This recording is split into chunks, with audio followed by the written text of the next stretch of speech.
Assalamualaikum warahmatullahi wabarakatuh. Halo semuanya, perkenalkan nama saya Kevin Dwi Kurnia, mahasiswa Universitas Riau, program studi teknologi hasil pertanian, dengan NIM 2306112263. Di sini saya akan mempresentasikan salah satu 7 tools, yaitu control chart atau peta kendali, sebagai laporan praktikum pengendalian dan penguasaan mutu, yang dimana asisten pengampunya yaitu Kak Putri Ayulia Lini dan Kak Sidney Irma. Sebelum mempresentasikan tersebut, kita harus mengetahui dulu pengertian dari control chart atau peta kendali, di mana control chart atau peta kendali itu adalah peta yang digunakan untuk mempelajari atau mengetahui bagaimana proses perubahan dari waktu ke waktu. Baiklah, tanpa memperpanjang lagi, mari kita buat untuk control chart-nya. Yang pertama itu kita harus mengetahui dulu apa yang akan kita cari dari tersebut, dari dimana kita harus mencari jurnal, dan saya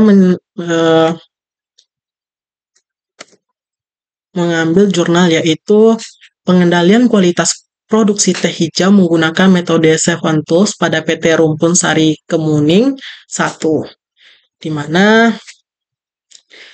data yang saya ambil itu data kerusakan dari pada tahun 2021, di mana ada 3 kecatatan yaitu PTR, PTS, PTAK. Karena sudah mengetahui apa saja yang kita ambil dari data yang di jurnal, mari kita cari dulu X-bar-nya, di mana X-bar tersebut memiliki rumus yaitu average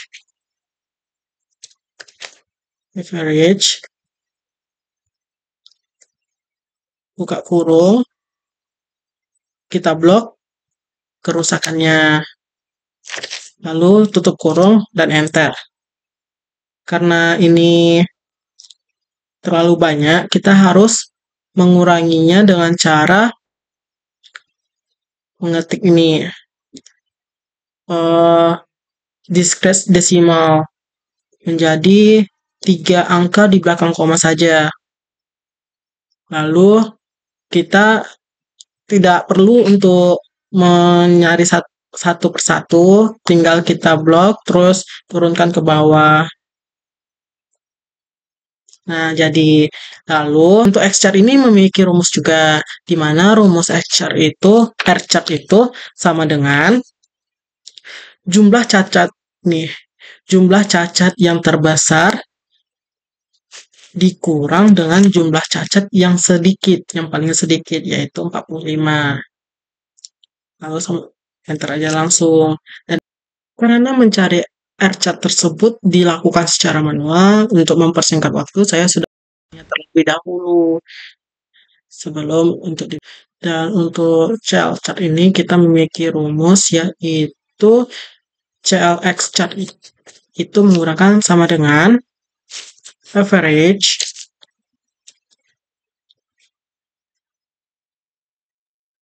lalu kita blok ini X bar seluruhnya dan tutup kurung. Sebelum di enter, kita harus menggunakan lambang dolar di setiap sebelum dan sesudah huruf. Mungkin kita bertanya-tanya, apa sih guna lambang dolar sebelum dan sesudah huruf tersebut? Di mana lambang tersebut gunanya untuk agar tidak pas penurunan untuk blok-blok berikutnya, kolom-kolom berikutnya itu tidak terjadi perubahan. Karena untuk CL chart ini jumlahnya sama atau nilainya sama. Lalu sama halnya dengan CLR chart, dimana sama dengan average R chart itu yang R chart-nya kita blok, lalu tutup kurung, dan tadi jangan lupa untuk membuat tambang dolar. Nah, jadi langsung diturunin saja semuanya. UCL memiliki rumus yaitu sama dengan CLX chart. UCLX chart itu rumusnya dengan menggunakan sama dengan CLX chart ditambah dengan A2 dikali dengan CLR chart. Jangan lupa untuk menggunakan tambang dolar. Nah, pasti teman-teman bertanya, ini A2, D2, D3, dan D4 ini kita mendapatkannya dari mana? Ini ada ketentuan tabelnya, yaitu di mana kalau kita memiliki nilai tabel kerusakan, di mana subgrade size-nya itu kita ada 3, di mana jurnal saya itu ada 3, dan maka A2-nya itu 1,023, lalu D2-nya itu 1,693, D3-nya itu 0 karena dia titik-titik, maka dianggap 0. Lalu D4 itu 2,574. Nah, karena tadi sudah dicari, maka kita tinggal mengapanya ke bawah, semuanya sama.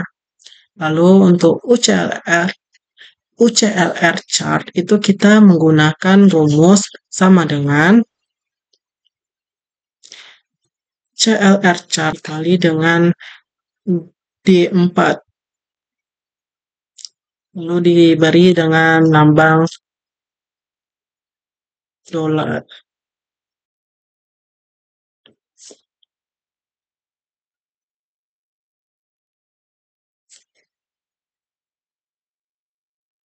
Nah, semuanya sama. LCLX chart ini dikali dengan D3, maaf, D3, dimana sama dengan CLX chart dikali dengan D3. Nah, jangan lupa untuk memberi dolar sebelum dan sesudah huruf, lalu enter.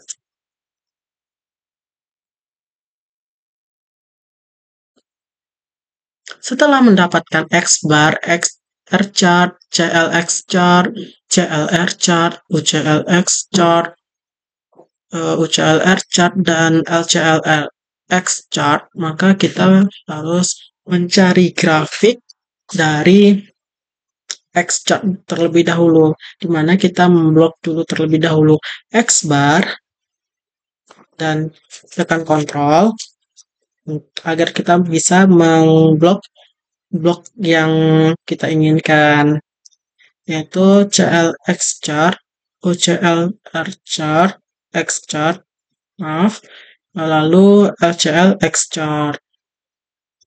Setelah itu, untuk dilepas kontrolnya, pergi ke insert, lalu ke graphic line, lalu tekan line yang pertama saja. Nah, dapat kita ganti terlebih dahulu judulnya, di mana ini kita ganti dengan X chart. Ini kita pindahin terlebih dahulu ke bawah agar tidak mengganggu proses pencarian R chart-nya, grafik R chart. Dan untuk R chart kita menggunakan ini, memblok R chart, lalu tekan kontrol, lalu blok lagi CLR chart, lalu blok UCLR chart. Lalu lepaskan tekanan yang kita klik kontrol tadi, lalu pergi ke insert, dan pergi lagi ke grafik line dan pilih yang pertama saja. Lalu kita ubah judul chart title-nya dengan chart. Lalu pindahin ke bawah. Setelah kita mendapatkan grafik X chart, R chart, maka kita harus dapat menyimpulkan dari tersebut. Tapi sebelum menyimpulkan, kita harus mengetahui dulu komponen dari X chart dan R chart tersebut, di mana pada garis abu-abu ini adalah upper control limit atau garis di atas garis pusat yang menjadi batas kendali atas. Kalau yang berwarna oranye ini adalah control line atau control limit, bisa juga kayak gitu, control line, di mana itu garis menunjukkan nilai tengah dari suatu kualitas produk. Kalau yang di bawah ini adalah LCL atau lower control limit, yaitu garis di bawah garis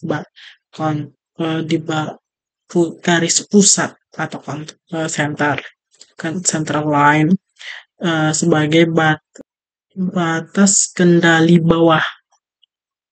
Sama halnya dengan R chart. Dan dapat kita simpulkan bahwa kalau R chart tersebut, data X bar yang berwarna biru dan di sekitar garis CL atau control line, tandanya tanpa melewati